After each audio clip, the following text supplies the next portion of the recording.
The moon hung low above the Candy Kingdom that night, pale and breathless, as though it too had forgotten to dream. The streets were hushed.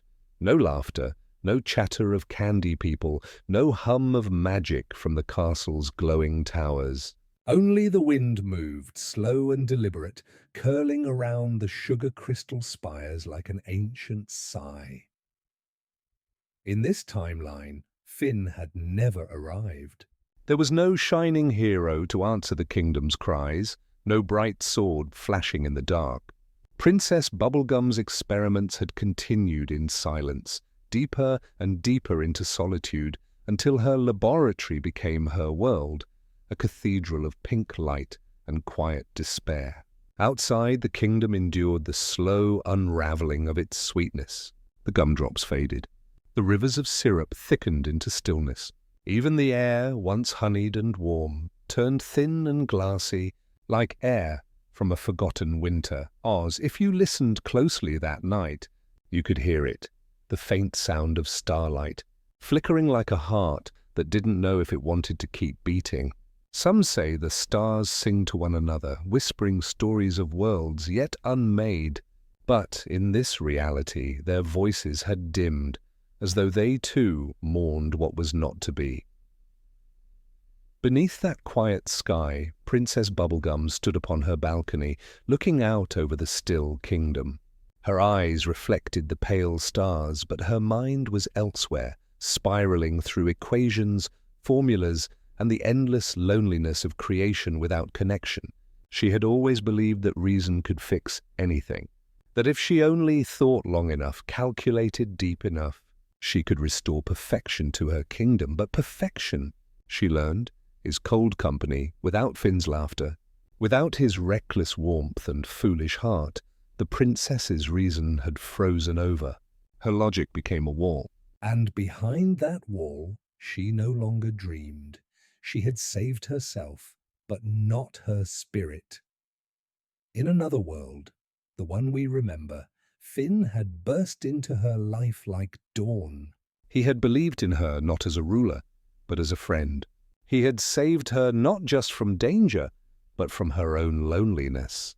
But in this world, that moment never came. And so, what happens to a heart that never meets its mirror? What happens to a mind that creates without anyone to remind it of joy? The Candy Kingdom became a place of quiet perfection, untouched by chaos or conflict. But beneath that order was something hollow, a silence that hummed like a wound. The people smiled because they were made to smile, not because they felt happiness. The princess walked among them, her crown glimmering faintly, her footsteps soft and careful, like someone moving through a dream she didn't want to wake from. Far beyond the castle walls, deep in the forests of Ooo, life continued as it always had, strange, vivid, and wild. Jake lounged beneath a patchwork tree, humming to himself, unaware of the destiny that had never arrived. He sometimes dreamed of a boy with a sword, a boy whose name he didn't know. But when he awoke, the dream faded like sugar in rain. Dreams, after all, are the echoes of what might have been, and the land itself. The trees, the rivers, even the clouds, seemed to remember him faintly. When the wind brushed through the grass, it carried whispers of a laughter that never came to be. The world had a missing note, a single tone that made the melody incomplete. Pause. Without Finn, the balance of Ooo shifted in ways no one could see. The Ice King's madness deepened, unchecked by friendship. Marceline's heart grew heavier, her songs sadder. Even the Flame Princess, who once would have burned with defiance and love, found her fire dimming, flickering low in her chest. It was as though a single thread, the thread of one boy's courage, had been plucked from the tapestry of time, and everything began to unravel in silence. Princess Bubblegum, meanwhile, sat alone in her laboratory, surrounded by flasks that glowed with a gentle pink light. She recorded notes to herself, her voice even and detached. Subject P2 has reached stability. Emotional response neutral. Progress toward ideal civilization, 87%. Potential threat vectors, minimal. Conclusion, improvement unnecessary. Then she paused. A single bubble of sugar rose from the experiment, glimmering softly before bursting in the air. She watched it dissolve, and for a moment, something inside her stirred. A memory she couldn't name. A voice perhaps, a laugh. A boy saying her name with warmth and affection. But then it was gone, like a dream, dissolving in daylight. The stars continued to dim that night. Even Peppermint Butler, who had seen stranger things than most, felt the change. He looked up from his ancient tomes, frowning at the darkening sky. "Something's missing," he whispered. Something important, but no one answered. As the night deepened, a strange mist rolled over the kingdom. It wasn't dangerous, just quiet, too quiet. The kind of quiet that feels like waiting. Waiting for someone who will never come. In the castle, Princess Bubblegum walked the empty halls. Her footsteps echoed softly like the ticking of an unseen clock. She passed portraits of herself, endless versions of her own perfection, smiling, ruling, creating.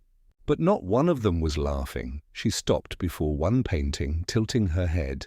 Her reflection in the glass seemed distant, foreign. "Is this what I wanted?" she asked softly. Her voice trembled. Did I win? No one answered. Only the faint hum of her machines filled the silence. Pause. In this quiet world, victory and loss were the same. There was peace, yes, but peace without warmth, without the chaos of love or the unpredictability of friendship. It was a peace that asked for nothing, felt nothing, promised nothing, and perhaps that was the cruelest fate of all, to have everything under control, and yet no reason to live within it. Outside, the stars began to fade completely, until the night sky looked like an unlit canvas, vast, empty, waiting to be painted again. The wind moved softly through the candy streets, stirring the scent of sugar and something else, sorrow perhaps, the kind of sorrow that doesn't cry or scream, but simply sits beside you quietly, as if it understands. Before dawn, Princess Bubblegum returned to her balcony. The horizon was pale and thin, the sun hesitant to rise. She placed her hand on the cold railing and whispered into the silence. If anyone is out there, if anyone can hear me, "Tell me what I forgot."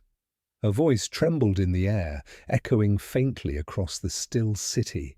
For a moment, it seemed the wind might carry an answer, but only silence returned. Pause. And so, the night ended not with sunrise, but with a lingering question. A soft ache that reached beyond the kingdom, beyond the stars themselves. What happens to a world when its hero never comes? What happens to a heart that never meets its reflection?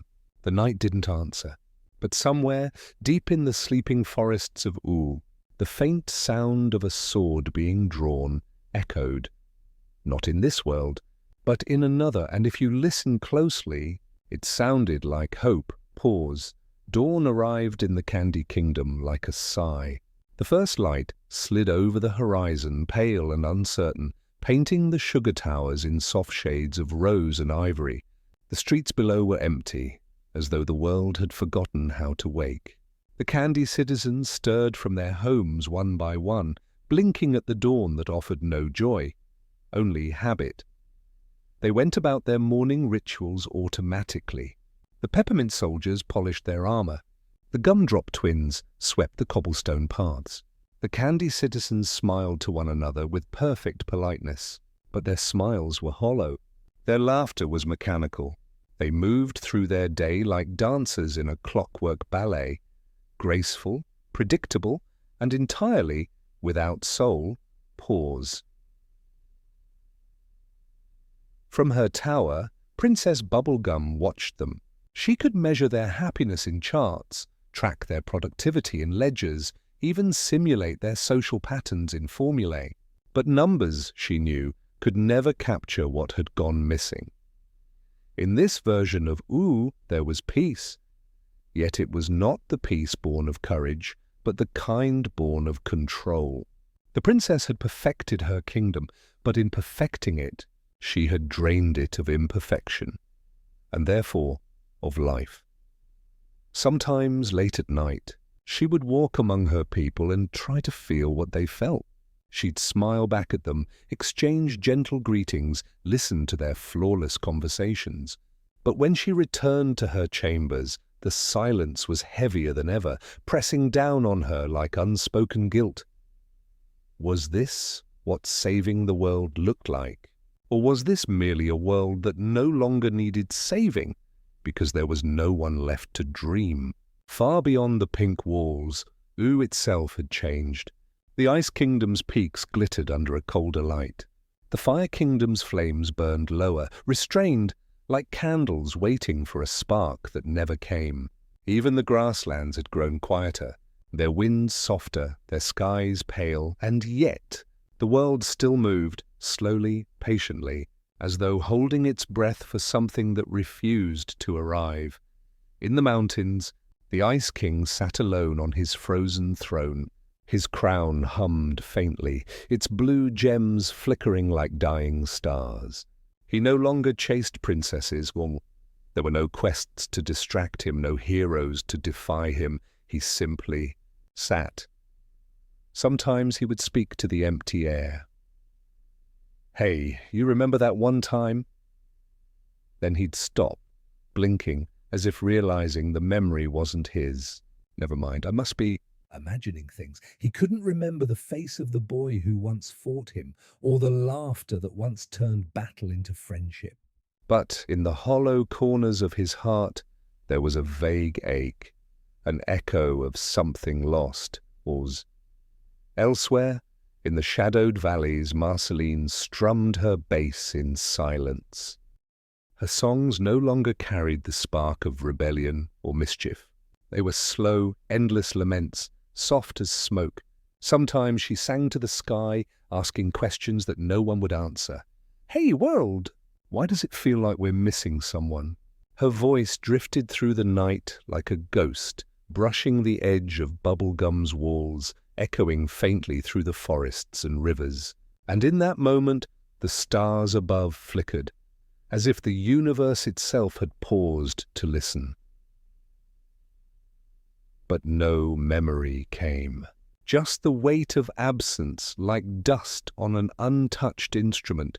Without Finn, Ooo was not destroyed. It simply lost its rhythm.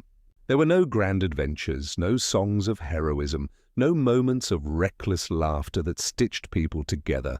Each kingdom remained isolated, self-contained. Even Jake, now a wandering spirit of restlessness, found himself lost without knowing why. He'd roam the hills, stretching and yawning, feeling the emptiness in his chest grow each day. He sometimes caught glimpses of something in his dreams, a boy running beside him, shouting and laughing. But each morning, that dream dissolved like dew. Still, some part of him searched for it, without knowing he was searching at all. Pause.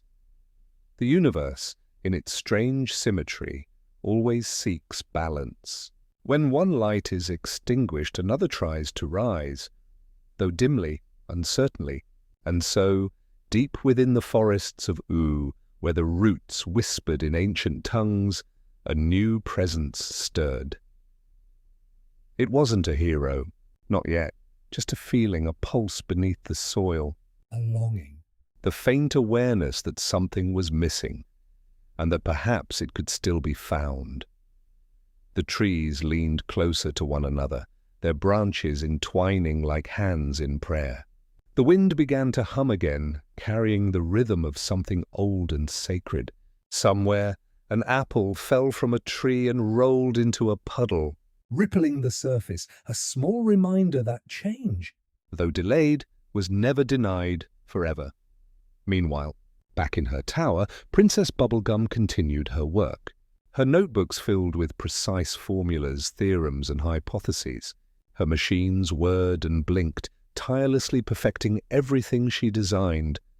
But every night, when the kingdom slept, she found herself staring at the empty space beside her. Once that space might have been occupied by a boy offering encouragement, or a careless smile, or a wild idea that made no sense but somehow made her laugh. Now, it was only the sound of her own breathing and the quiet hum of invention.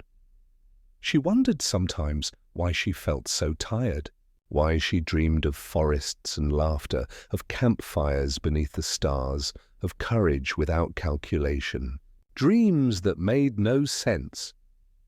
Because in this world there had been no such moments to remember, and yet her heart remembered anyway. Pause.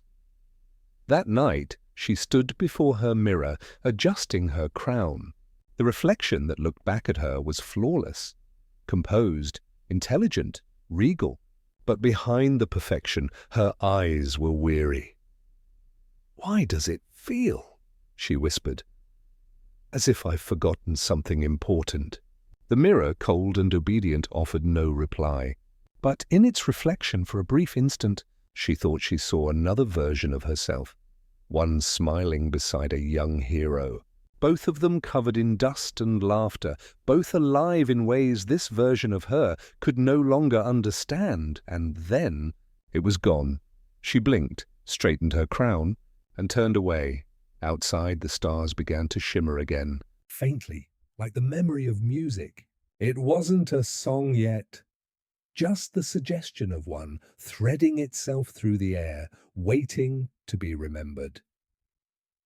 Somewhere in the Ice Kingdom, the Ice King lifted his head, sensing something. In the Fire Kingdom, a spark danced at the edge of a flame. In the forests, Jake paused mid-step, his eyes narrowing as if hearing a distant voice, a heartbeat, soft but steady. The beginning of something returning, maybe in some hidden corner of the multiverse. The version of Finn who once existed had left behind an echo, a vibration of courage so pure that even in his absence, the world couldn't quite forget him. Pause, and so Ooo remains suspended, not alive, not dead, waiting, as if the land itself were holding its breath for the return of a single heartbeat, a single choice, a single act of love that might yet unmake the silence. Princess Bubblegum stood once more at her balcony, watching the stars. Her mind whispered in equations, but her heart whispered something else, something older. She closed her eyes, and for the first time in years, she didn't think. She simply felt. Somewhere deep inside, she sensed that perfection was never the goal. Perhaps it never had been. Pause. When dawn returned, it was brighter, just slightly, enough that the shadows retreated a little, and the citizens of the Candy Kingdom smiled with something closer to sincerity. The wind that passed through the city carried a faint sound. Not words, not quite melody, just a murmur of possibility, a promise perhaps, that even when heroes are forgotten, their stories find ways to return. And as the princess turned away from the window, a single thought echoed in her mind, soft as the morning breeze. Maybe it's not too late. Night had fallen again upon Ooo, a slow, thoughtful night filled with the scent of damp grass and starlight. The moon was bright, but softer now, its light spilling gently across the land as though afraid to wake what was sleeping beneath. In the quiet of that silver world, something subtle began to stir. Not in the kingdoms, not in the castles, but in the hidden places. The hollows of trees, the cracks in stones, the ripples of forgotten rivers. It was not a sound exactly, nor a sight. It was a feeling, a memory brushing against the edges of the world, like a whisper at the back of one's mind. Someone once lived here, and loved here, and fought for something beautiful. Pause. In the dark of her chamber, Princess Bubblegum dreamed. She dreamed of running, barefoot across fields of mint and clover, her laughter light and unburdened. Beside her was a boy she could not name. His hat was strange, his smile brighter than the morning, his hand warm around hers. They ran through the forest as if chased by joy itself, tripping and laughing, falling and rising again. The sunlight followed them like a promise. But just as the dream began to brighten, it shattered, breaking apart like glass. She awoke with a start, heart trembling, eyes wide in the half-dark. Her room was silent. The dream dissolved at once, leaving only its echo. "Who was that?" she whispered, pressing her hand to her chest. No answer came, but her pulse thudded like a knock at a door she had forgotten how to open. Elsewhere in Ooo, similar dreams began to ripple through the night. In the Ice Kingdom, the Ice King stirred in his sleep, muttering nonsense between breaths. He dreamed of snow melting into grass, of blue skies cracking open to laughter. A figure appeared, small but fierce, carrying a sword that gleamed like dawn. When he awoke, his beard was wet with tears. He couldn't say why. "Strange," he murmured, gazing at his reflection in the ice. I was happy for a moment. It felt real. He rubbed at his eyes, embarrassed, and laughed to himself. Must have been the penguins again. Yeah, the penguins. But deep down, he knew it wasn't the penguins. It was the universe reminding him of something precious, something he'd lost, not through madness, but through absence. Marceline, too, had strange dreams. She sat awake after midnight, her bass silent beside her, and hummed a tune she didn't remember learning. The melody was simple, just a few notes, but it made her heart ache in the sweetest way. She tried to write it down, but the words that came made no sense. Hero in the grass, laughter in the rain, you saved the world and vanished again. She frowned at the page. Where did that come from? Her voice echoed softly in her empty home. She didn't know it, but in another life she had sung that very song, for him and for herself. Now it came to her like a ghost's memory drifting between the worlds. Even Jake could feel it. He awoke from a nap under the stars, his body stretching lazily, but his heart thumping with strange energy. He didn't know why, but he suddenly wanted to go somewhere. Anywhere. He didn't know where that somewhere was, but his feet began to move before his thoughts could catch up. He wandered through the night, through the quiet fields that shimmered under moonlight, guided by instinct rather than reason. And as he walked, he began to hum the same tune Marceline had hummed. He didn't know how he knew it. It just felt right. The song carried on the wind, floating past sleeping kingdoms and whispering into forgotten corners of Ooo. The land listened, the stars trembled, and beneath the surface of things, something old began to awaken. There are laws in the universe that mortals seldom understand, patterns that repeat themselves even when the threads of time have been cut. When a story is strong enough, it echoes. Even when the hero has been erased, the idea of him remains. That idea becomes memory, then myth, then dream, until finally it becomes real again, not as flesh, but as presence. By dawn, the world had begun to change. The sky seemed bluer, the rivers clearer, the wind gentler. Flowers bloomed in unexpected places. At the edges of walls, between cracks in stone, along roads that no one travelled anymore. In the Candy Kingdom, a patch of grass appeared in the courtyard, bright green and wild, untouched by any gardener. Princess Bubblegum paused when she saw it. No seed had been planted there, yet it grew, vibrant and free, defying her design. She knelt to touch it. The grass was soft beneath her fingers, and for a brief, inexplicable moment, she wanted to lie down in it, to rest, to laugh, to breathe. The memory flickered again into Boy's hand, pulling her to her feet, a smile that burned away fear. Then it was gone. Her heart whispered the name she could not recall. A name made of light and courage. Finn. Pause. For the first time in years, she cancelled her morning experiments. Instead, she walked through the streets of her kingdom, listening to the quiet hum of life. The candy citizens were cheerful, but not perfectly so. A few were laughing too loud or running too fast or tripping over their own feet. Imperfections. Small, human, beautiful imperfections. She smiled faintly, and something deep inside her softened. Was this what peace had been missing all along? Pause. Later that evening, she climbed to the top of her tower again, watching the sun set over the distant hills. She saw the sky burn gold and violet, the shadows stretching long across the land.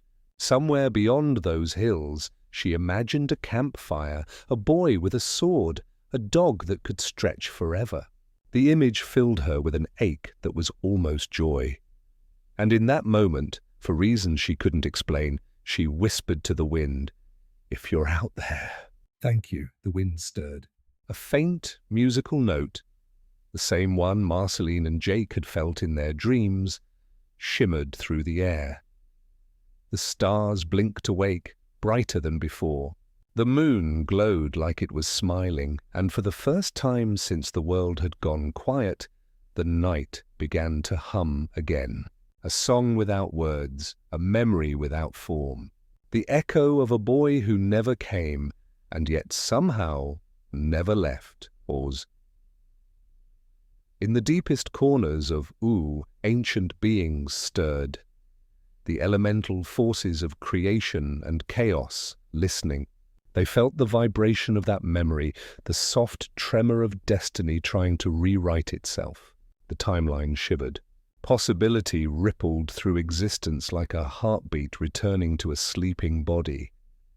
And somewhere in the void between worlds, beyond dream, beyond memory, a spark of light flickered. A shape began to form within it. A boy, perhaps, a sword at his side, eyes wide open, filled with wonder. He had not yet returned. But the world was beginning to remember how to call his name. Baldur's. The Candy Kingdom slept peacefully that night, but the princess did not. She sat at her desk, staring at a single phrase she'd written without thinking. Perfection is silence. Life is noise, she smiled softly to herself. Then she closed the book, extinguished the light, and let the darkness hum around her. In her dreams, the stars sang once more, and the song carried a name. Finn saw pause. The air that night shimmered faintly, like breath on glass.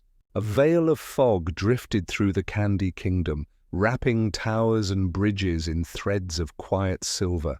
Lanterns glowed behind the mist, their light slow and pulsing, as though the entire city were breathing in its sleep. Above, the stars had returned in full, each one burning brighter than it had in many years. Their light trembled across the sky like notes of an ancient melody, and if you listened closely, beyond the hum of the machines and the sigh of the wind, you could almost hear them whisper. Wake up, little dreamer. Wake up, forgotten one. Pause. Princess Bubblegum dreamed again that night. But this dream was different. She stood in a vast meadow that shimmered with dew. The grass stretched endlessly in all directions, glowing faintly with a soft green luminescence. A faint wind stirred the field, bending the blades like waves. In the distance, she saw the faint outline of a tree, old and wide, its branches tangled like fingers, reaching toward the stars. She began to walk. Each step felt heavy, like she was walking through memories instead of grass. The air carried the faint scent of something she could almost recall. Smoke, perhaps, or adventure. And there was laughter in the wind. A boy's laughter, bright and clear. She froze. That sound, it filled her with warmth and grief all at once. Who are you? She called out, her voice trembling. The laughter grew softer, moving just beyond her reach.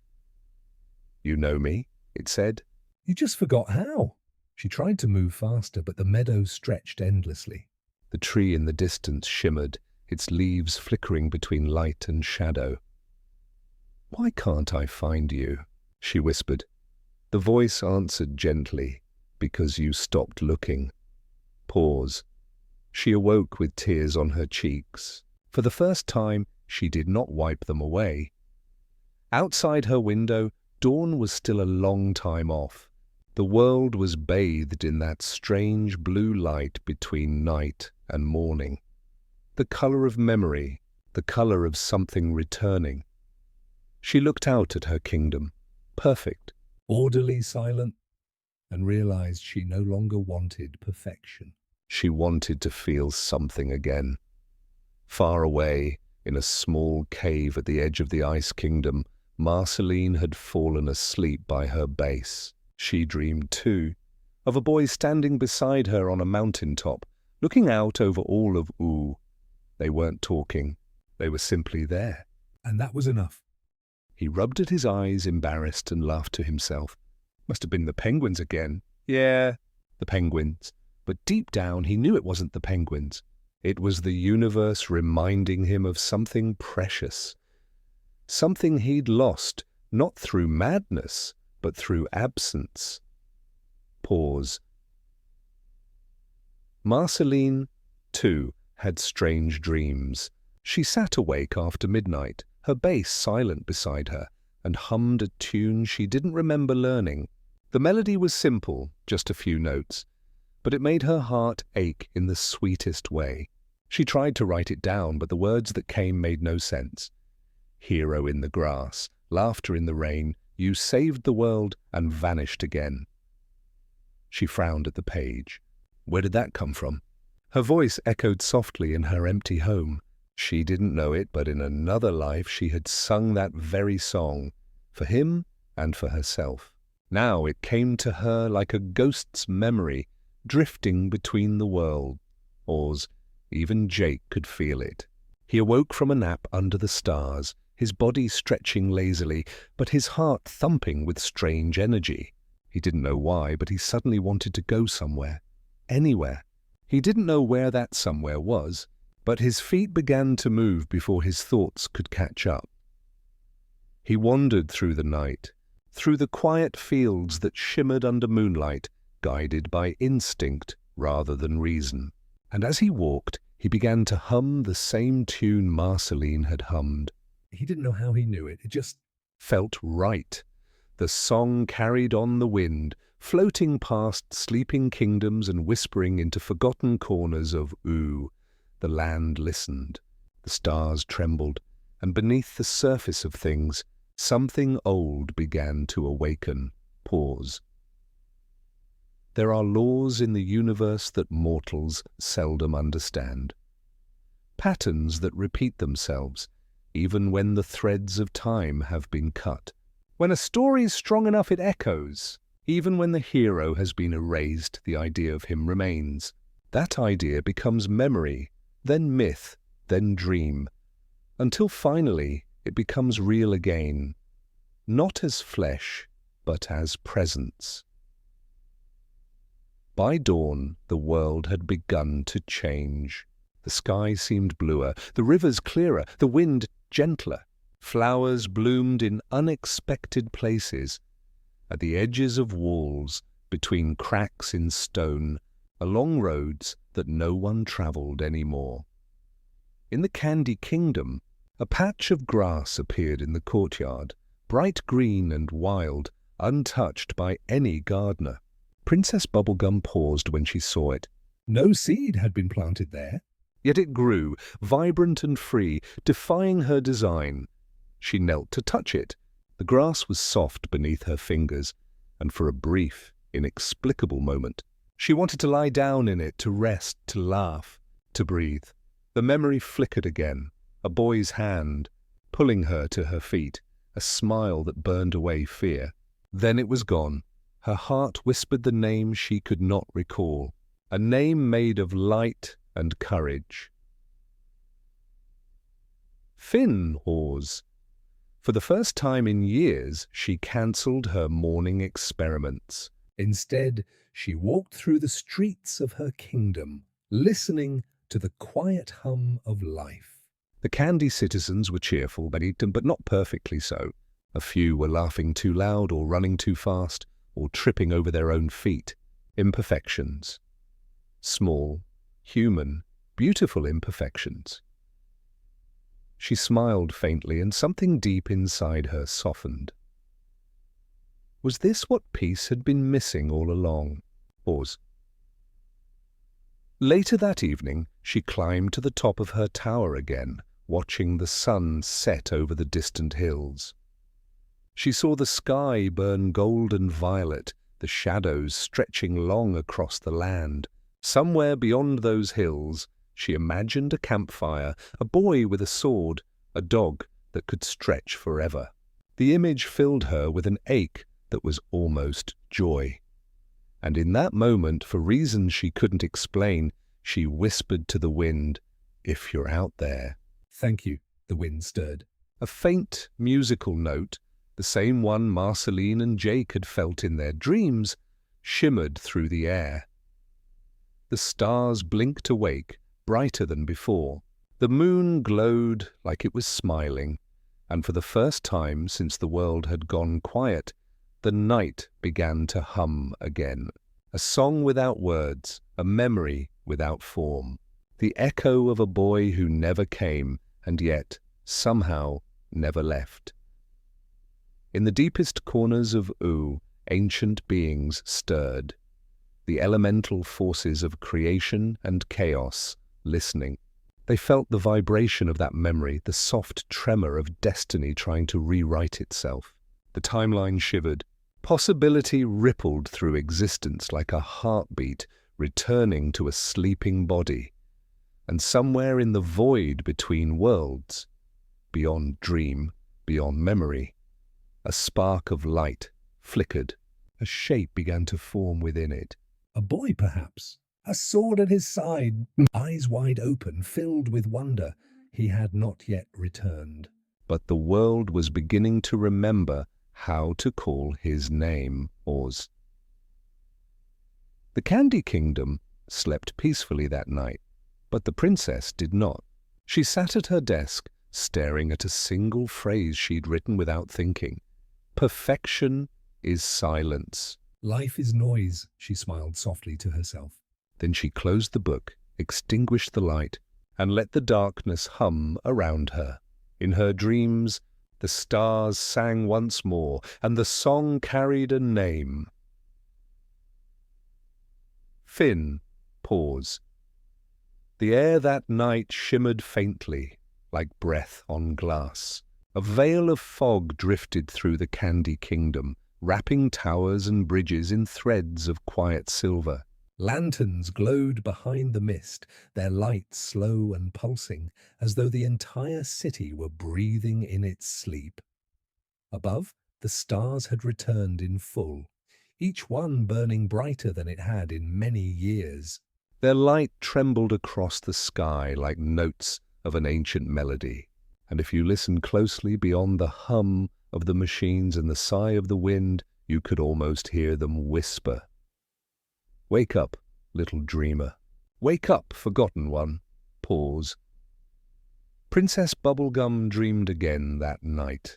But this dream was different. She stood in a vast meadow that shimmered with dew. The grass stretched endlessly in all directions, glowing faintly with a soft green luminescence. A faint wind stirred the field, bending the blades like waves.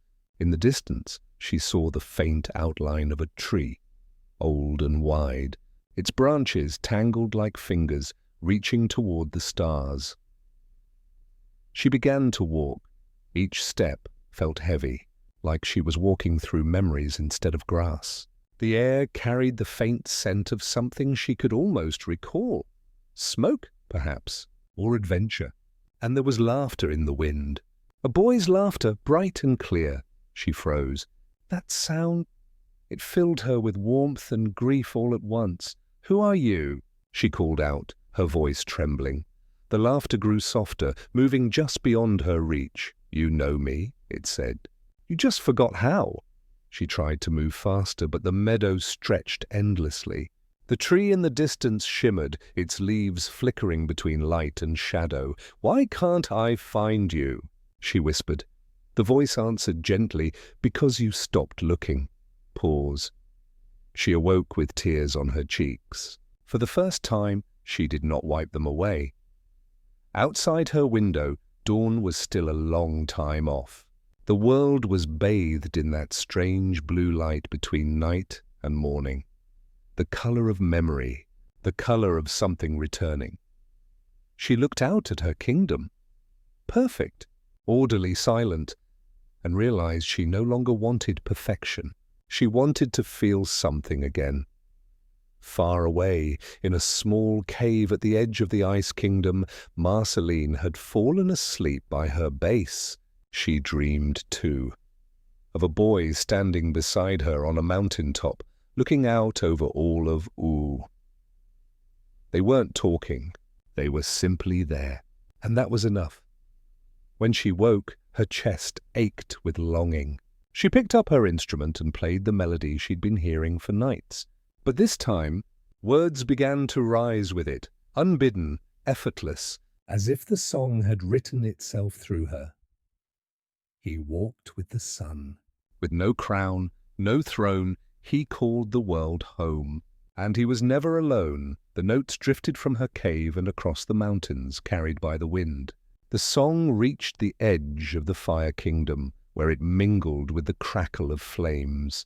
It reached the Ice King's palace, where the old man paused mid-ramble, his eyes widening. And it reached the Candy Kingdom, where Princess Bubblegum looked up from her balcony, heart trembling. Somewhere deep in her chest, something remembered that song, even if her mind did not pause. Dreams began spreading like seeds across the land. Peppermint Butler dreamed of a sword stuck in the earth, glowing with gentle light. Jake dreamed of laughter echoing through a treehouse that didn't exist. Even the Flame Princess dreamed of water. A strange, soothing dream of balance and calm. Each dream felt like a fragment of something whole, scattered across countless hearts. And the more they dreamed, the clearer it became. The world itself was dreaming with them. The rivers rippled with light.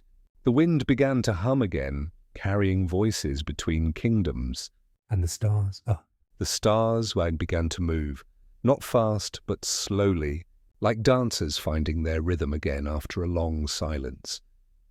In the depths of her laboratory, Princess Bubblegum tried to study her dreams scientifically. She wrote equations on glowing pink boards, tracing the patterns of collective unconscious, neural resonance, and emotional convergence. But every calculation led to the same conclusion. Something outside logic was at work. She stared at her notes for hours, the words blurring together until they looked like constellations. And in that haze, she finally whispered aloud, "Maybe this isn't science. Maybe it's memory." Pause. She closed her eyes and let the silence stretch. Her mind wandered, unchained from reason, and drifted through the rhythm of the dream she couldn't forget. The laughter, the tree, the boy, always just out of reach. And in the quiet, she asked herself a question she hadn't asked in years. When was the last time I wasn't afraid to lose control? There was no answer, only the soft hum of her machines, like a lullaby for a lonely queen. She smiled sadly. Control had kept her kingdom safe, but it had also kept her heart asleep. That night, as she stood on her balcony once more, she noticed something strange on the horizon. A faint light flickering at the edge of the forest. Not fire, not lightning, but something softer. She watched it for a long time. It pulsed slowly, rhythmically. A heartbeat. She felt it in her own chest, answering in kind. the heartbeat of Ooo itself. She turned her gaze upward. The stars above were no longer fixed. They were forming patterns, shifting constellations. One in particular caught her eye, a faint arrangement that looked like a sword. She whispered, half in awe, half in fear, "Are you Trying to tell me something?" And from somewhere deep in the night, a faint voice echoed back, carried by the wind. "You already know." As the princess felt her knees weaken, she closed her eyes, steadying herself against the railing. The air smelled like rain, like grass, like something about to be born. She didn't know what was happening, only that something or someone was trying to return. And maybe for the first time in her life, she didn't want to understand it. She only wanted to believe. All across Ooo, the world dreamed together. Mountains sighed. Rivers hummed. The sun lingered longer before setting, as if reluctant to sleep. And in every dream, in every whisper, there was a single, unspoken question, echoing like a heartbeat beneath creation. What if the hero we forgot is trying to find his way back? Pause. In the Candy Kingdom, Princess Bubblegum finally fell asleep at her desk. Her head rested on open pages filled with sketches of a boy's outline, drawn unconsciously, over and over. His face unfinished, his sword half-shaped, his smile hidden in memory, and in her dream, the meadow returned. But this time, the boy stood beneath the old tree waiting. When she stepped toward him, he lifted his hand. "You found me," he said, voice soft as the wind. Tears blurred her vision.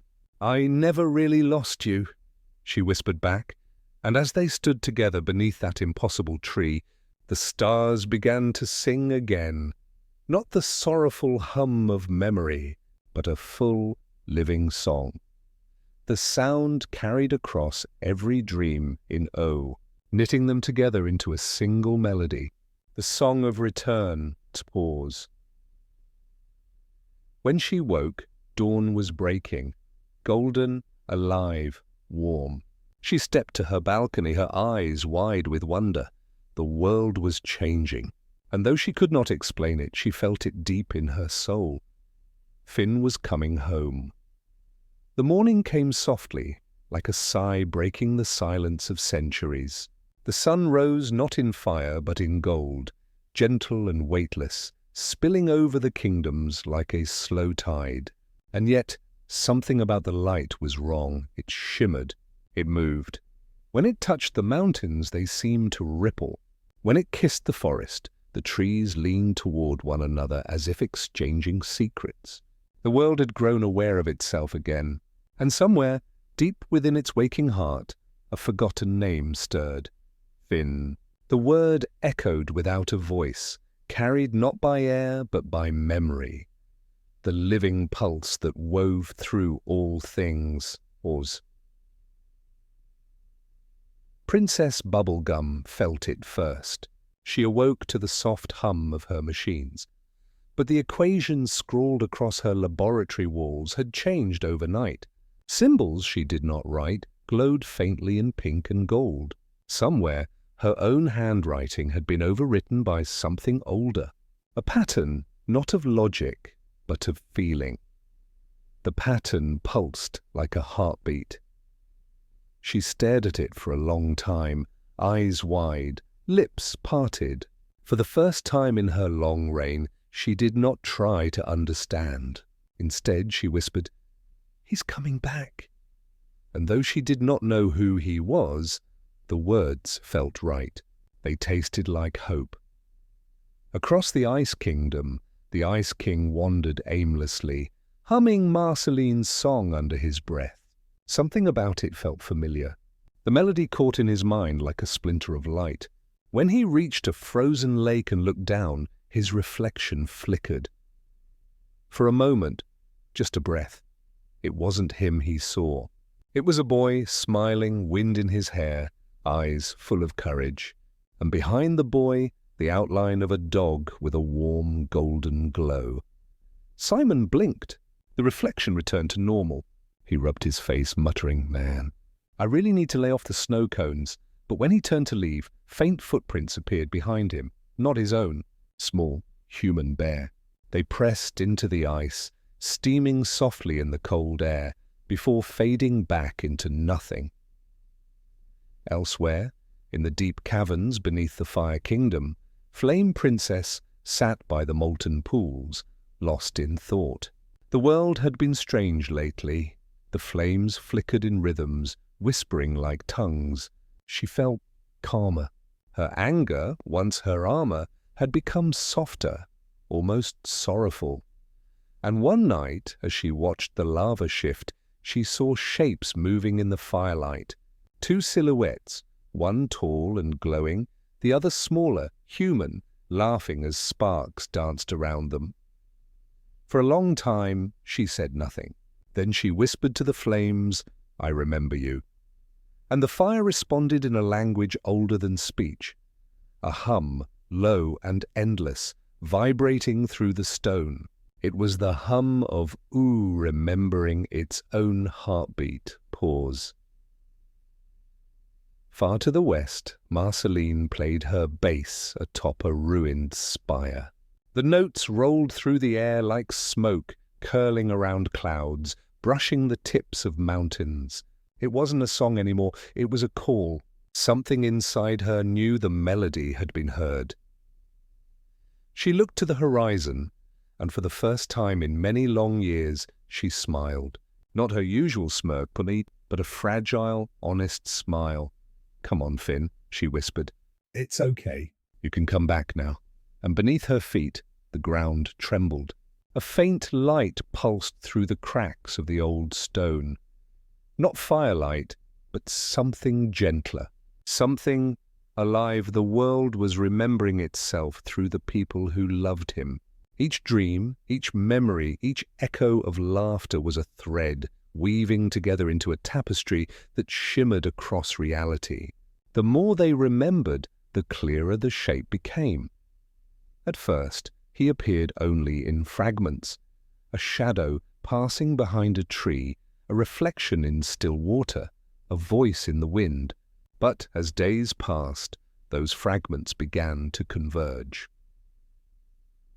In the Valley of Echoes, where the ruins of old kingdoms slept beneath moss and silence, a light began to form. It started small, a point of gold flickering between the stones. Then slowly, it grew.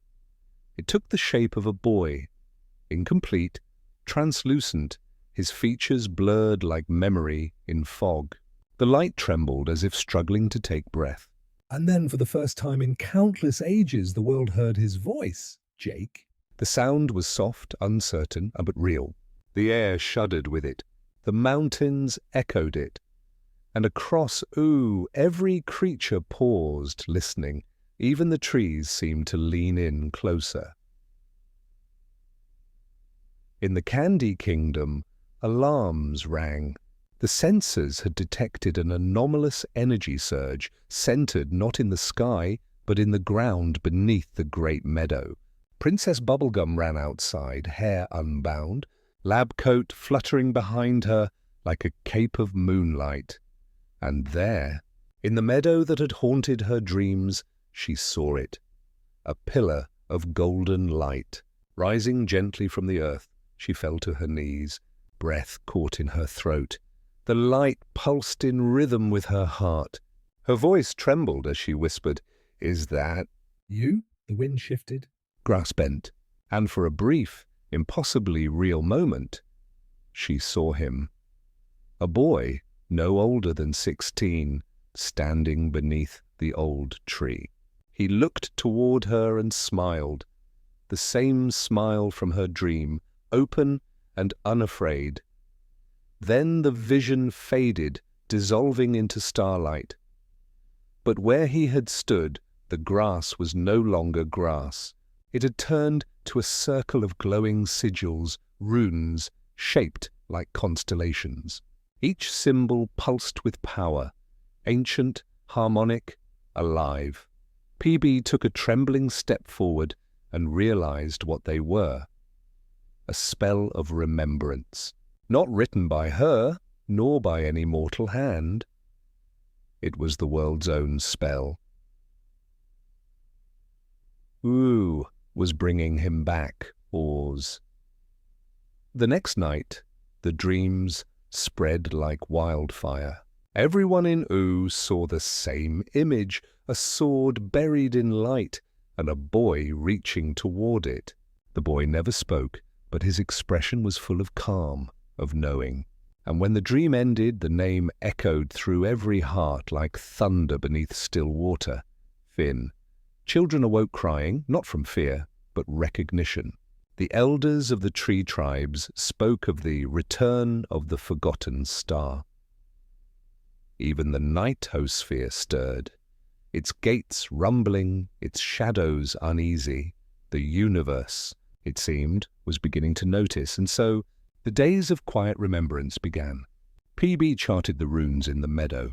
Marceline played her haunting melody at dusk.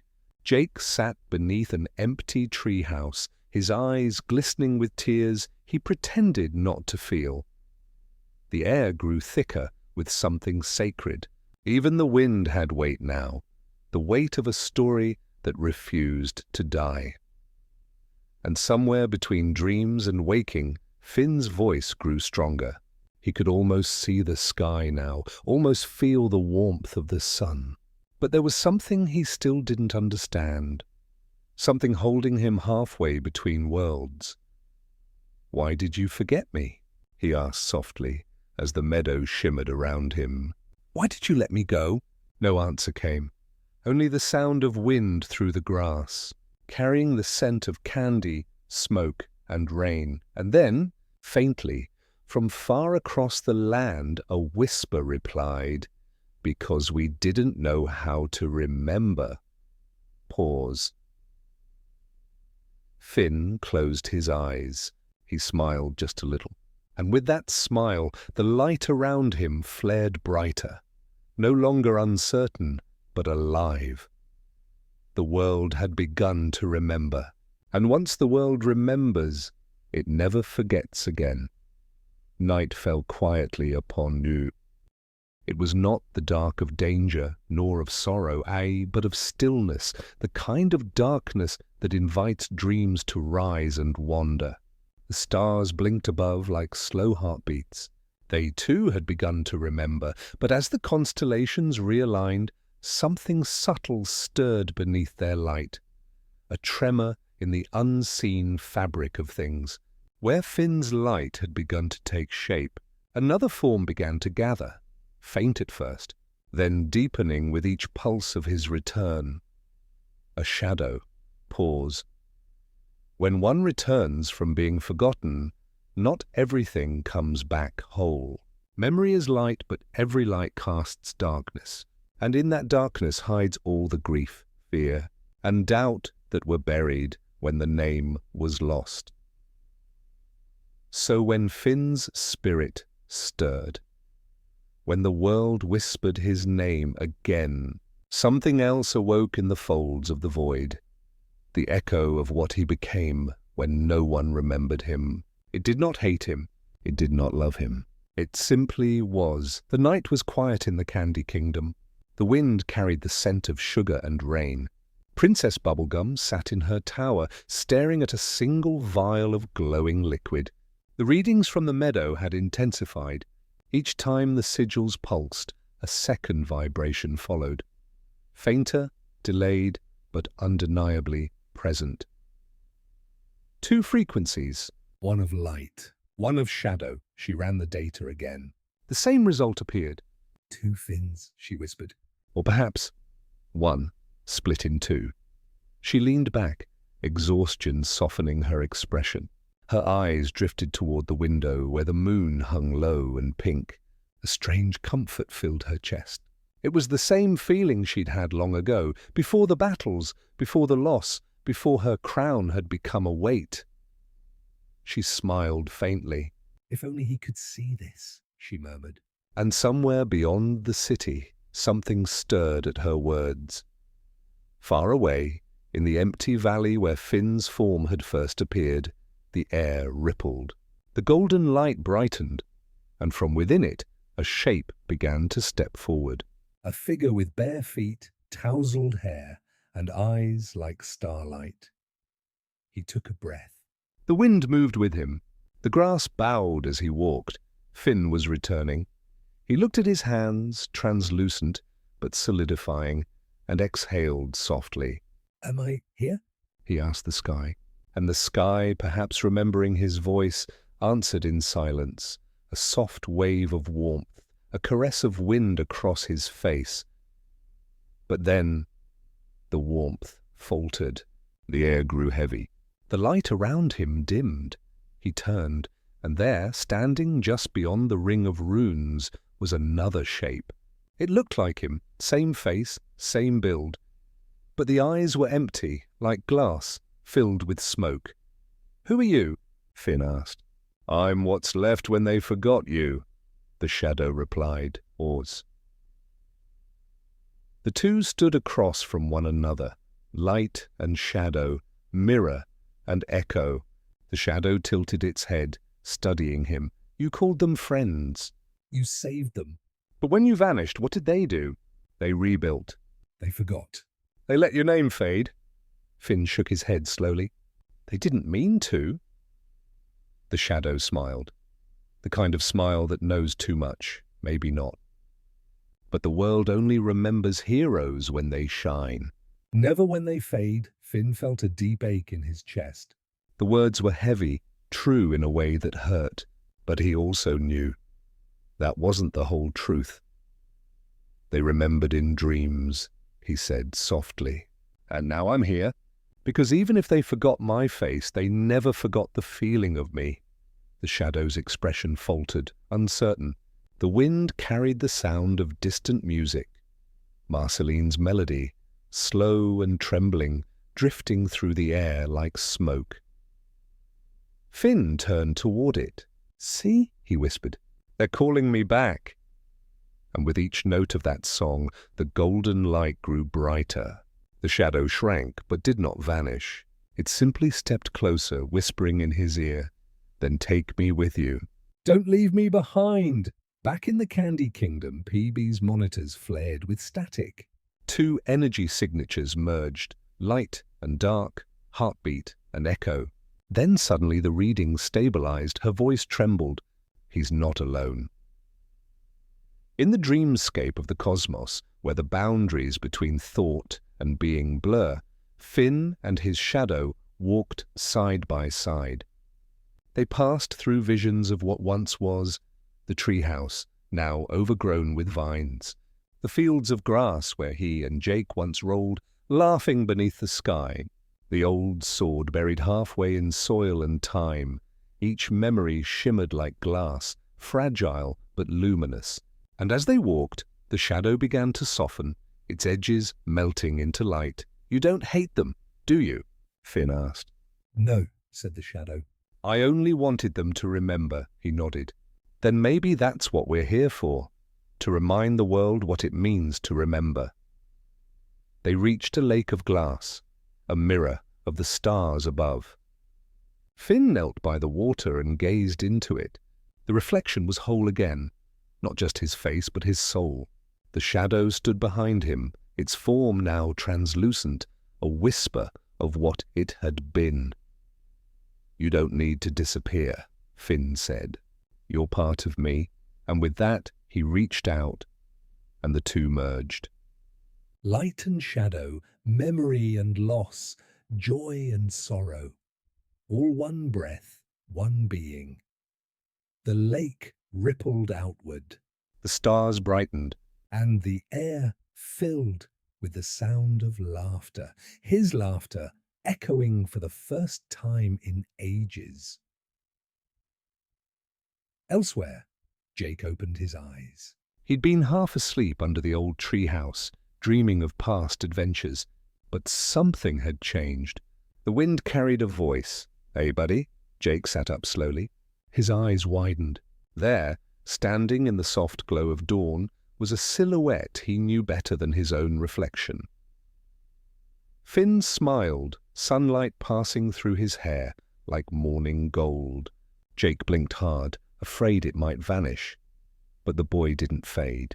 He stepped closer, and the two friends embraced. No words were needed. The world exhaled with them, a sigh of relief, of completion. Somewhere, the Candy Kingdom bells began to ring. The Fire Kingdom flames danced. Even the Ice King, humming to himself, paused, smiling without knowing why. Ooh had remembered, and in remembering, it had healed. As the sun climbed higher, Finn sat beside Jake beneath the great tree. He looked out over the land, at the rivers like ribbons, the distant mountains wrapped in light. "Feels different," Jake said quietly. "Yeah," Finn replied. "Like the world took a long nap and woke up brand new." They both laughed softly. Finn's gaze drifted to the horizon. "I wonder," he murmured, "if all this Ever really stopped existing, or if it just waited for someone to remember it?" Jake shrugged. "Maybe both." Then smiling, he added, "Either way, man, you're home."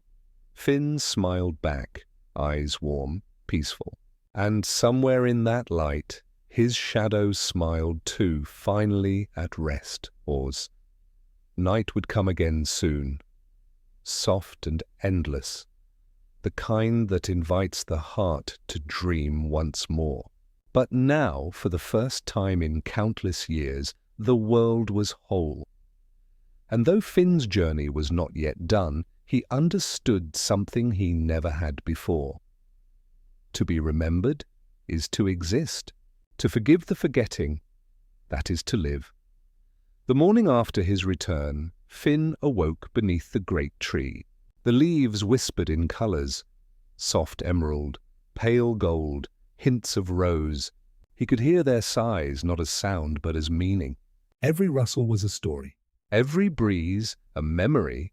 Jake was already awake, tail flicking lazily, watching a butterfly of pure light hover above his nose. "Looks like Oo's been busy while you were gone," he said with a grin. Finn sat up slowly.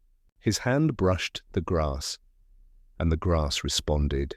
The blades shimmered and bent toward him, each one holding a faint reflection of his face, like 1,000 tiny mirrors remembering who he was. He felt no fear, only awe. "I think time broke," he whispered. Jake chuckled softly. Or maybe it finally took a break. Pause. They began to walk. The forest was not the forest they remembered. Trees grew in spirals, their roots floating above the ground like threads of air. Rivers flowed upward, turning into ribbons of light that vanished into the sky. When Finn dipped his hand into one, he felt not water, but moments. Each droplet carried visions. Marceline strumming under a full moon, PB laughing behind lab goggles, a younger him chasing a snail across the meadow. Time had stopped moving forward, yet everything continued to live within it. "This is weird, dude," Jake said, scratching his head. "It's like we're walking through a memory slideshow." Finn smiled faintly. Maybe the world got stuck remembering, and deep inside, he wondered if the world remembered him so strongly that it forgot to keep going. They reached the edge of the forest and found themselves overlooking the plains. The land stretched endlessly, shimmering under a soft, colorless sun. But the sky above was frozen, clouds unmoving, light suspended mid-breath. Jake nudged him. "Yo, even the wind stopped." "Smell that?" Finn inhaled. The air smelled like candy, rain, and old stories. "Stillness," he murmured. They continued onward. Their footsteps left no prints.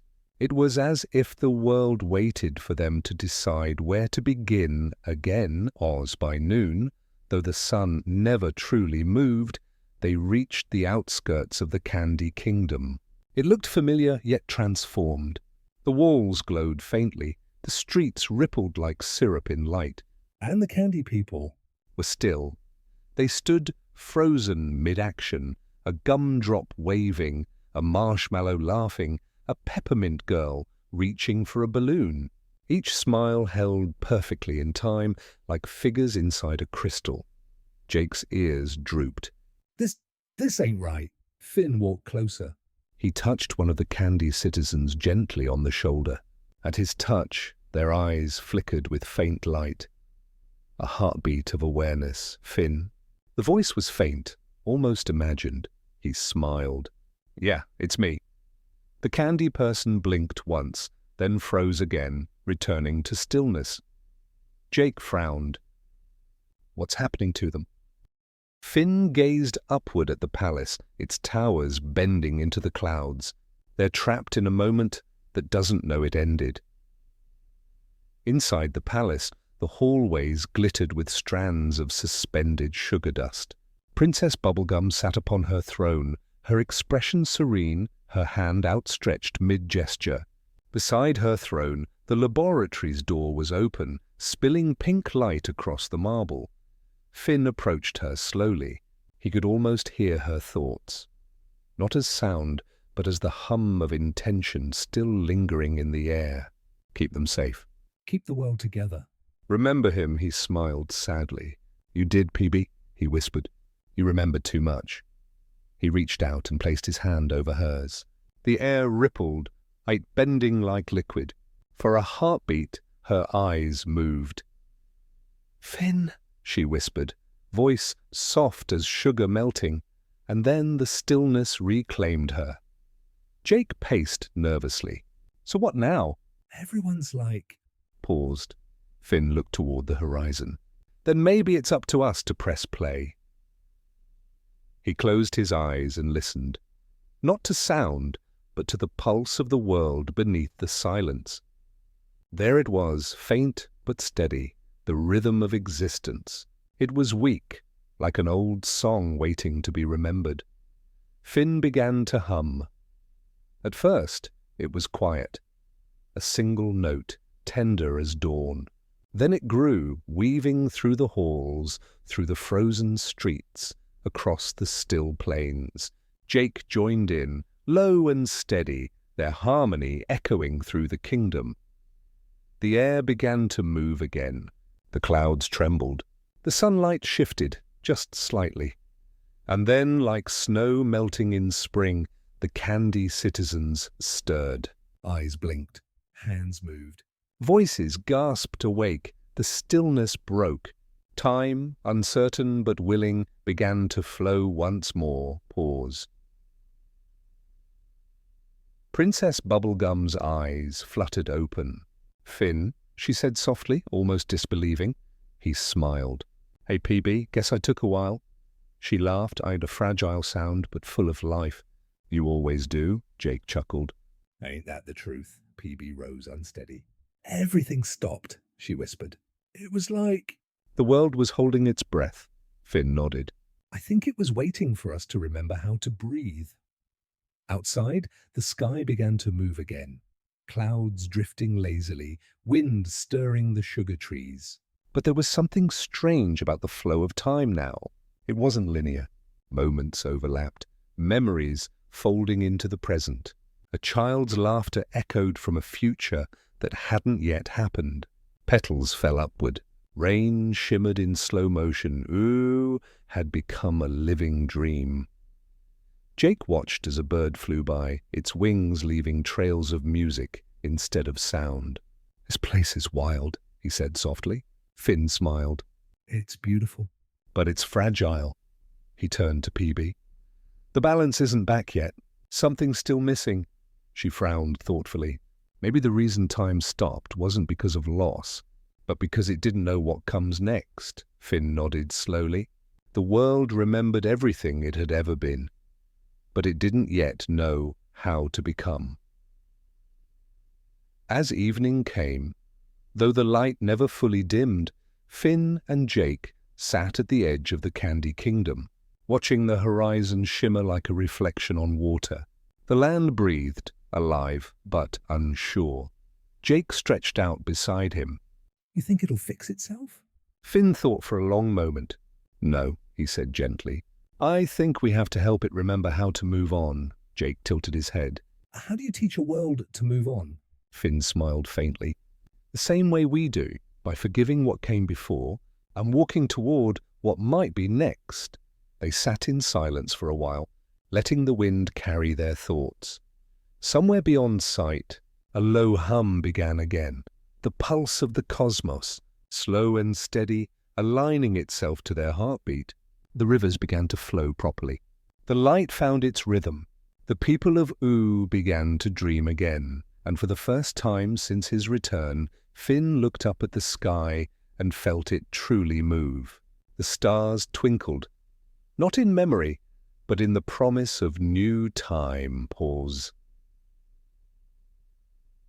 Night fell, not frozen, not still, but alive. Ooo was awakening, reshaping, relearning the art of change. But Finn could feel it. In the spaces between heartbeats, in the gentle shimmer of the horizon, something else stirred, patient and unseen. The world had begun again, but beginnings are never free from the ghosts of their endings. Dawn that followed was unlike any other. Light came not from the sun, but from the land itself. Soft glows rising from grass, stones, and clouds. Oh, breathed again, though its rhythm was strange, uneven, as if it had forgotten its own heartbeat. Finn stood at the edge of the Candy Kingdom, gazing eastward toward the mist-shrouded peaks. From there, a faint, low hum drifted through the air, a sound older than wind, deeper than time. Jake yawned beside him, stretching until his limbs became ropes of golden light. So that's our next stop, huh? Finn nodded slowly. The mountains remember something. I can feel it. Maybe they'll tell us why everything froze. PB approached quietly, her eyes still heavy from the restoration of time. She looked toward the same horizon. Whispering Mountains, she murmured. No one's gone there since before the Mushroom War. They say the land itself speaks there, in voices only the world remembers. Finn turned to her with a calm smile. Then maybe that's what we need to hear. Pause. They set out by midday. Though the sun still shimmered in strange rhythms, sometimes pausing, sometimes leaping forward. The road was a ribbon of silver dust stretching across fields that shimmered like glass. Every few steps they passed fragments of memory still trapped in the soil, a teacup frozen mid-fall, a shadow without a body, laughter echoing from nowhere. Jake whistled softly. Man, it's like Oo's still dreaming with its eyes open. Finn nodded. Dreams don't just end, Jake. They fade into new ones. By evening, they reached the foot of the mountains. Mist rolled down their slopes like sighs curling around their ankles. The air was thick with sound, not noise, but layered whispers, endless and overlapping. At first, Finn thought it was wind, but when he listened closer, he realized each voice carried meaning. Fragments of words, songs, prayers, memories of long-vanished souls. He stepped forward, letting the hum envelop him. Each sound touched his mind lightly, leaving impressions of what once was. The laughter of giants, the tears of the first rain, the heartbeat of the planet beneath the chaos of the gods. Jake's ears flattened. Dude, that's creepy. It's like the mountains whispering through me. Finn closed his eyes. Not through you. To you, they climbed slowly, hour after hour, the whispers growing stronger, clearer. Sometimes they spoke in voices Finn recognized, the Ice King's melancholy hum, Beemo's laughter, even the faint, distant echo of his own voice from years past. Other times they spoke in languages no mortal tongue could form. Halfway up the slope, they came upon a plateau. At its center stood an ancient arch of black stone, humming softly with light that pulsed like a heartbeat. Symbols were carved across its surface. Spirals, eyes, constellations, and words written in shapes that seemed to shift whenever Finn looked away. Jake squinted. That thing's alive, ain't it? Finn nodded. It's remembering itself.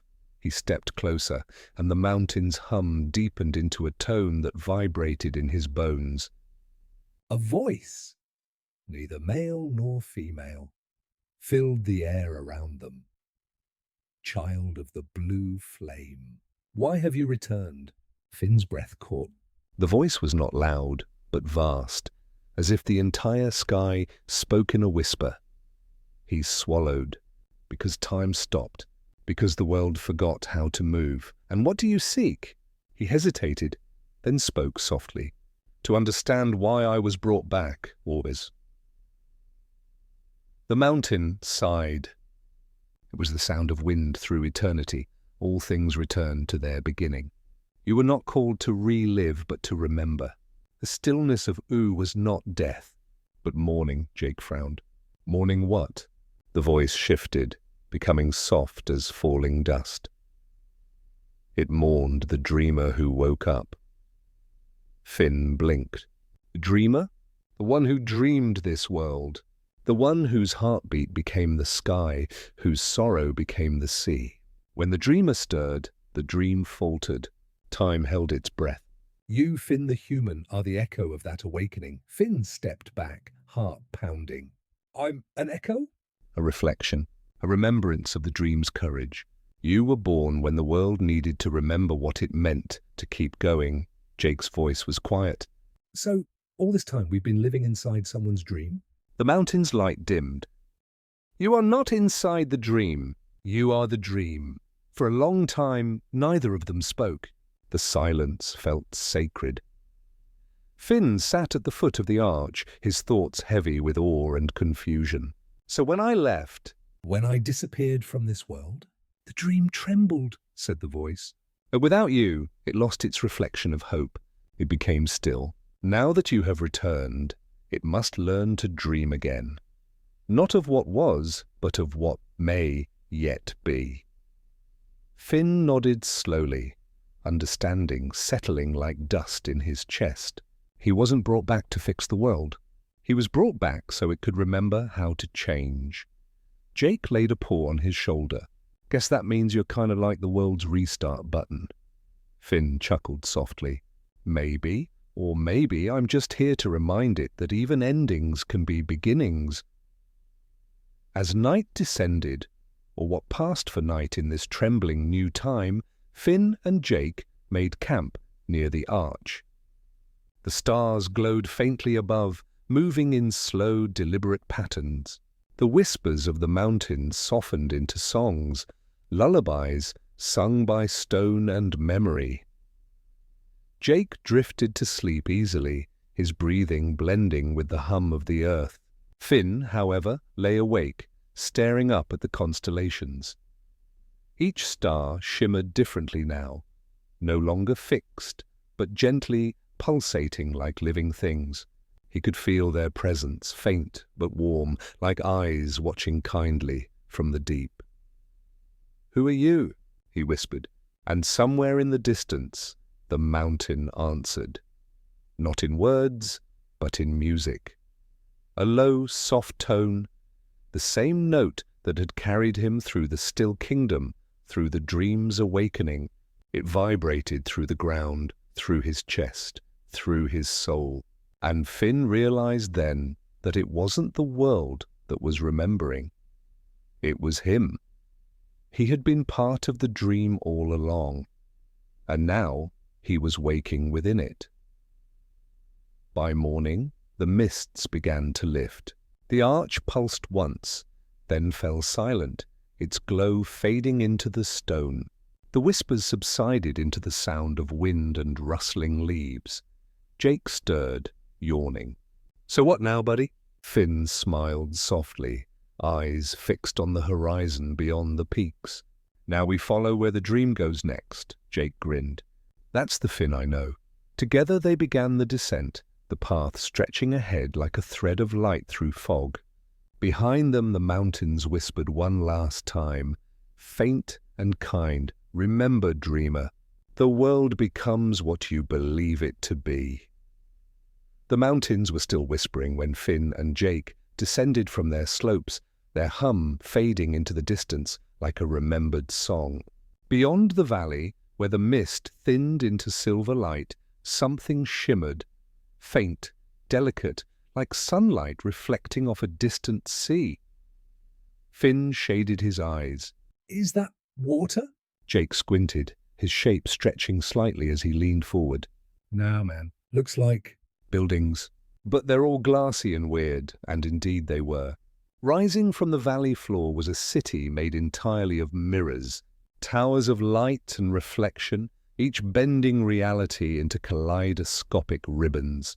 It was beautiful, and utterly silent. As they approached, the air grew cool and still.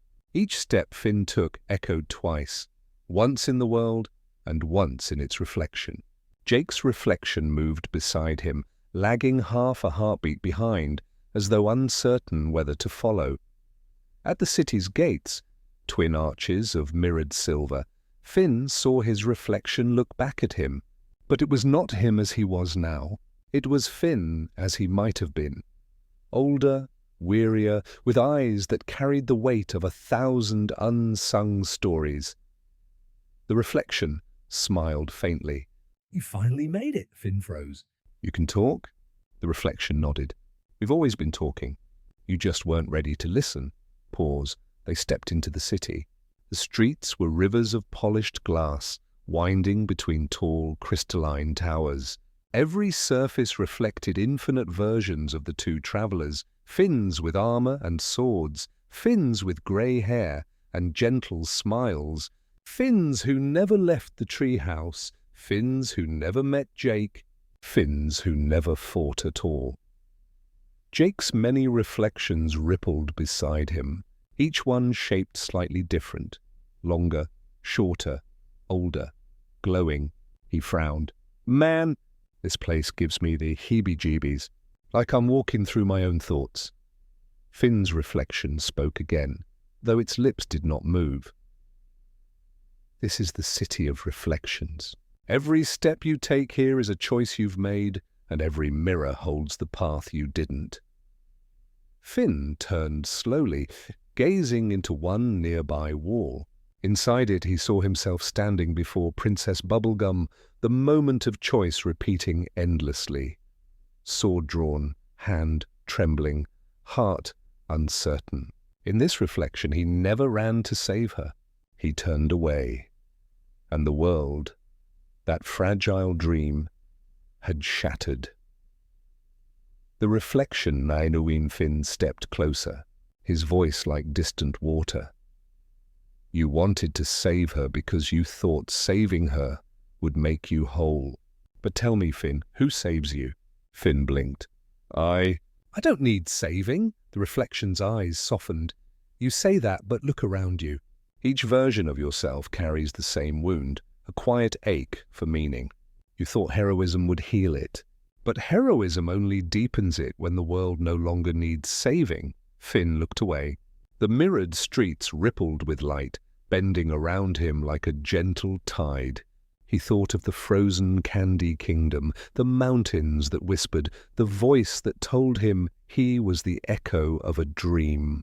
Maybe he wasn't meant to fix anything. Maybe he was meant to understand why it broke in the first place. Jake wandered a few paces ahead, peering into another mirror. Hey, Finn! Check this out. In his reflection, he saw himself sitting alone in an endless meadow, older, calm, content. No adventures, no fights, no danger, see, just stillness. Jake smiled wistfully. That one looks nice. Finn joined him, staring at the reflection. You ever wish we could just Stay still? not have to save anyone or chase destiny? Jake shrugged. Sometimes. But then I think stillness is only nice because of all the running we did before. Finn smiled faintly. You always know how to balance things, dude, Jake chuckled. That's what stretchy bros are for. Pause.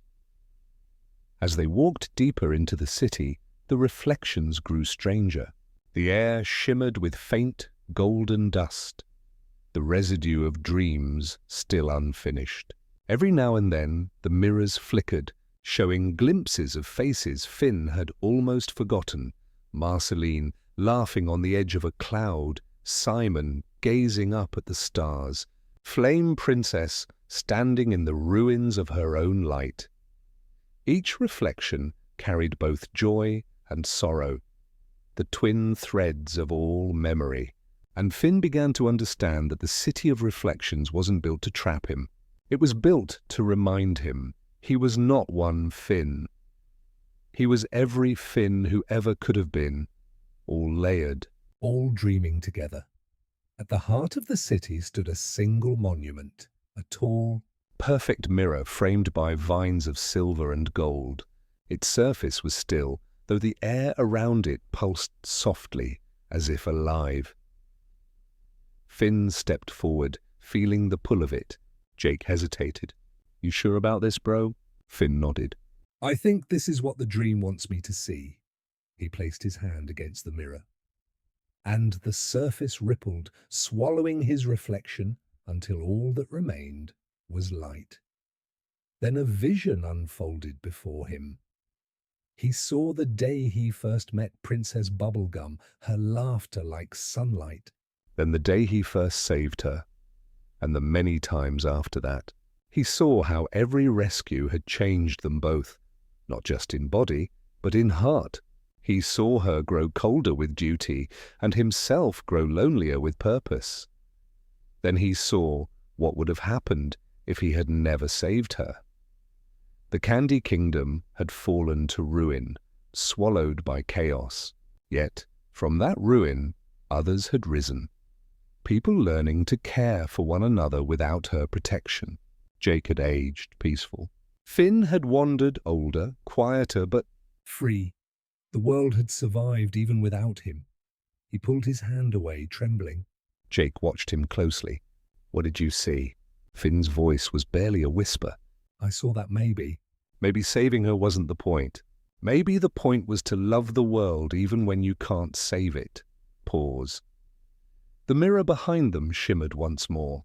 From its depths, the reflection, Finn emerged again, softer now, more human. "You understand, don't you? You were never meant to undo the dream's stillness. You were meant to teach it peace." Finn nodded slowly. "Peace doesn't mean nothing happens.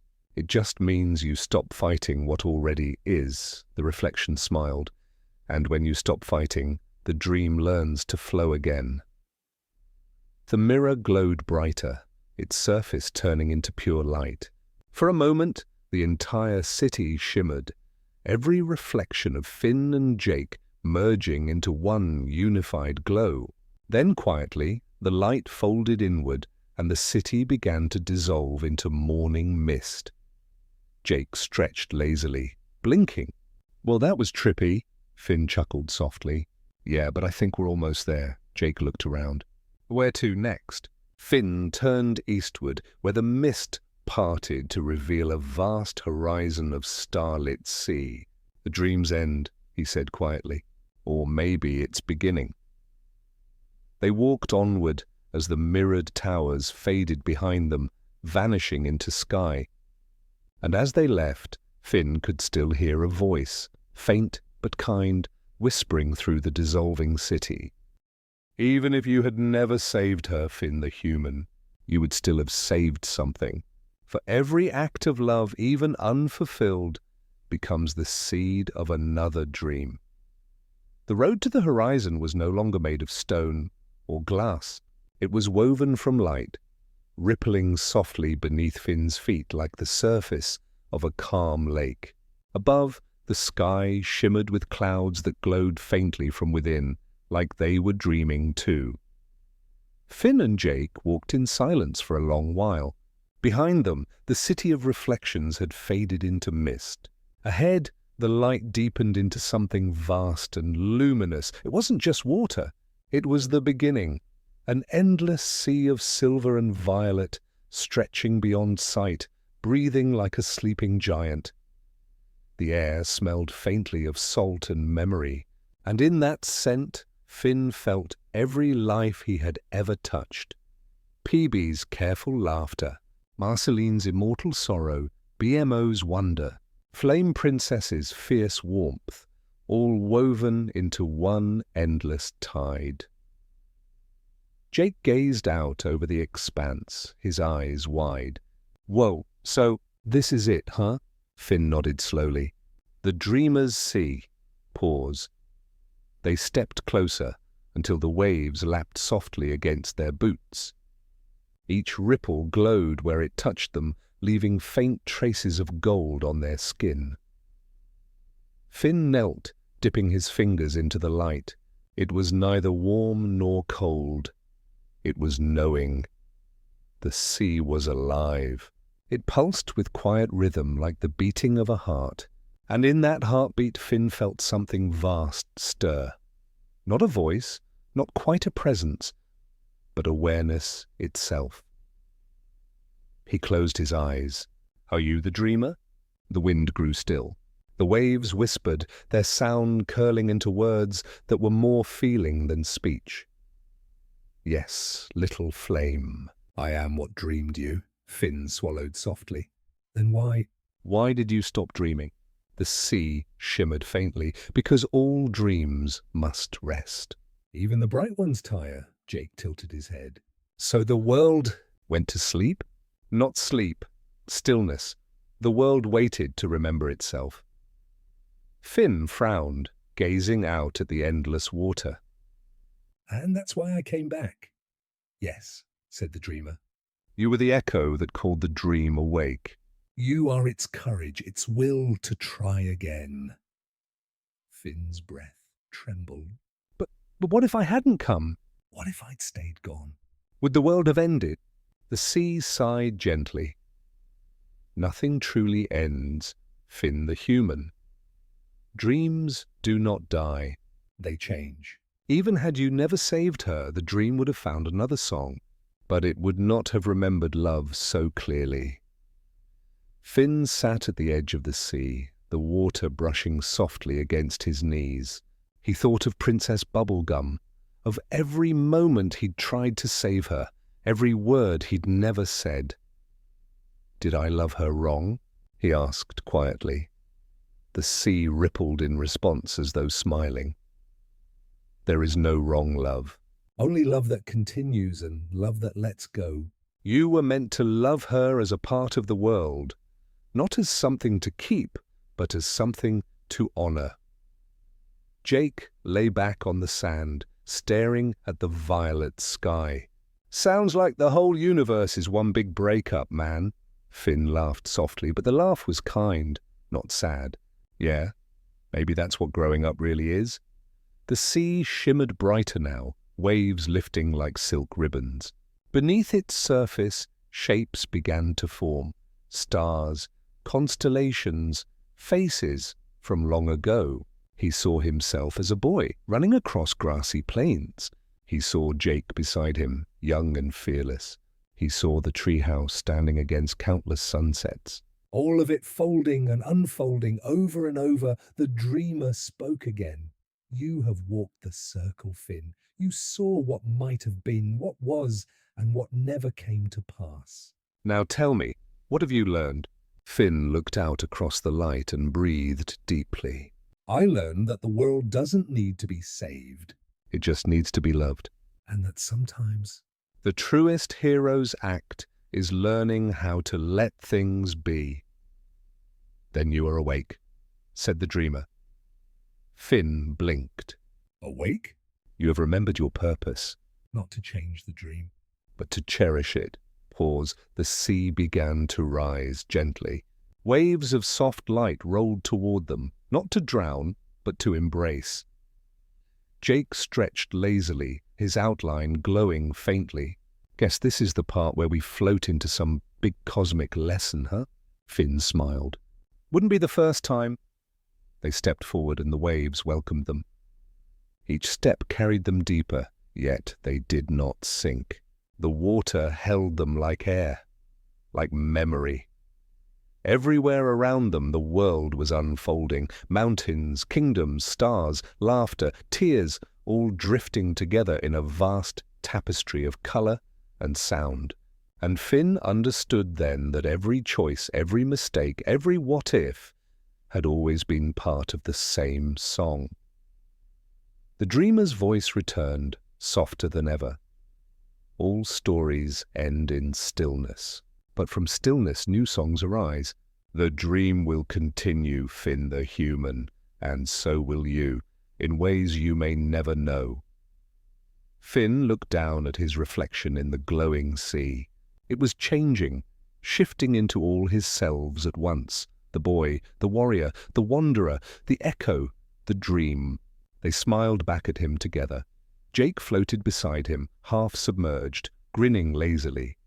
This is actually kind of nice. Warm, peaceful. You think we're gonna, dissolve? Finn chuckled. Maybe, or maybe we'll just drift a while. The waves rose higher, cradling them in quiet luminescence. The sky bent closer, its stars humming like the memory of lullabies. And as the sea carried them farther and farther from the shore, Finn whispered, almost to himself, "Even if I never saved her." I think I still saved something, the dreamer's voice murmured. Fading like a sigh. Yes, you saved the dream's heart by remembering it could love. The sea shimmered one final time. Then everything became light. Pause. When Finn opened his eyes again, he was standing beneath the treehouse. The night was calm. The stars glowed softly, as if nothing had ever happened. Jake was beside him, dozing quietly in the grass. The wind moved gently through the leaves. Finn smiled faintly. Maybe it had all been a dream, or maybe it still was. Either way, he felt lighter. He lay down beside his friend, gazing up at the stars that shimmered like thoughts on the edge of sleep. And in that moment, with the whisper of the dreamer still echoing faintly in his heart, Finn closed his eyes and let the world breathe again.